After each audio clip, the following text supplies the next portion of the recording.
समाज के लोग जानते थे कि अरविंद केजरीवाल जब IIT में थे, इन्होंने मंडल आयोग का विरोध किया। अरविंद केजरीवाल की पूरी हिस्ट्री दलित समाज जानता है, और जो व्यक्ति मंडल आयोग का विरोध कर सकता है,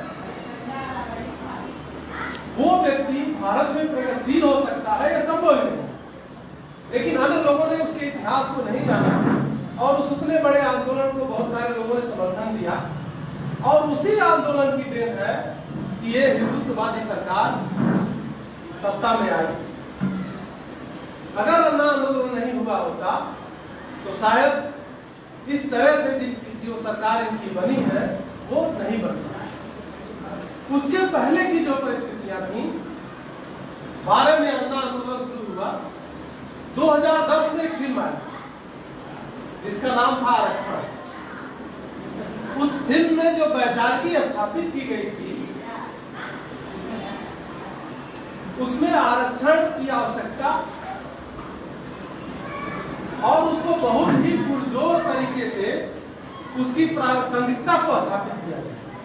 जिन लोगों ने देखा होगा, सैफ अली खान एक दलित स्कॉलर के रूप में थे, और कैसे वो स्थापित स्कॉलर थे, बहुत ब्रिलियंट विद्यार्थी थे, और इंटरव्यू कमेटी में जाते हैं तो सिर्फ इसलिए उनका सिलेक्शन नहीं होता है कि वो दलित समाज से, और इंटरव्यू कमेटी उनसे कहती भी है कि तुम्हारा जो सामाजिक बैकग्राउंड है वो यहाँ अध्यापक बनने के योग्य नहीं है। लेकिन जब उस फिल्म का कंक्लूज होती है फिल्म, तो ये स्थापित करती है कि हमको दलितों का उनका हक देना पड़ेगा, हमको पिछड़ों को उनका हक देना पड़ेगा, और असली लड़ाई हमारी जो पूंजीवादी सिस्टम से है उससे। भारत का, उत्तर प्रदेश का सबब हम लोग जानते हैं कि 2012 तक ये सोचता था कि उत्तर प्रदेश में या तो मायावती की सरकार बनेगी या तो मुलायम सिंह की सरकार बनेगी। कोई ठाकुर प्रधानमंत्री, कोई ठाकुर सीएम नहीं बन सकता है, या कोई ब्राह्मण सीएम नहीं बन सकता है। 2010-11 तक ये चीज उत्तर प्रदेश में स्थापित हो गई। लेकिन 10 के बाद राजनीतिक परिस्थितियां बदलती हैं, और उसमें सबसे बड़ा योगदान अन्ना आंदोलन का होता है, और आरएसएस उसको किस तरह से उसके पीछे था, काम करता है, और किस तरह से केजरीवाल आते हैं और उसके बाद मोदी आ जाते हैं, ये सब हम लोगों के सामने है। उसके बाद मोदी सरकार जो एक एक स्टेप लेती गई, वो पूरी तरह से जो भारत की अर्थव्यवस्था है, जो भारत का एक सामाजिक सौहार्द था, और जो भारत का एक विकास था, उसके खिलाफ उन्होंने सारा स्टेप लिया। और मोदी के खिलाफ अगर कोई लड़ सकता है तो वो दलित समाज ही है जो लड़ सकता है। इसलिए कि इसका इतिहास जब देखेंगे तो मंडल आयोग को लागू करने की लड़ाई किसने लड़ी? क्या पिछड़ों ने लड़ी? दलितों ने लड़ी। दलितों को जलाया गया।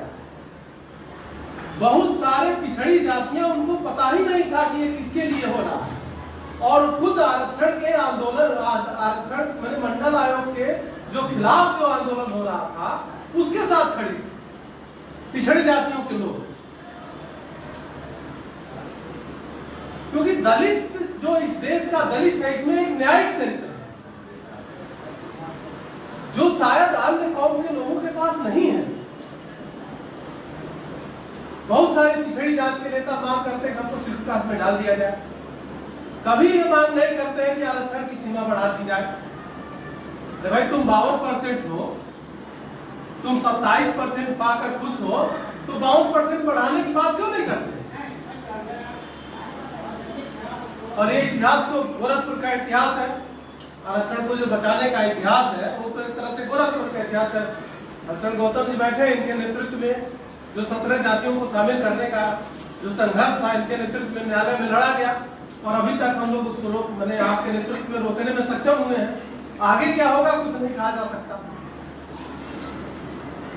हम ही लोग हैं जो मंडल आयोग को लागू करने के लिए संघर्ष किए।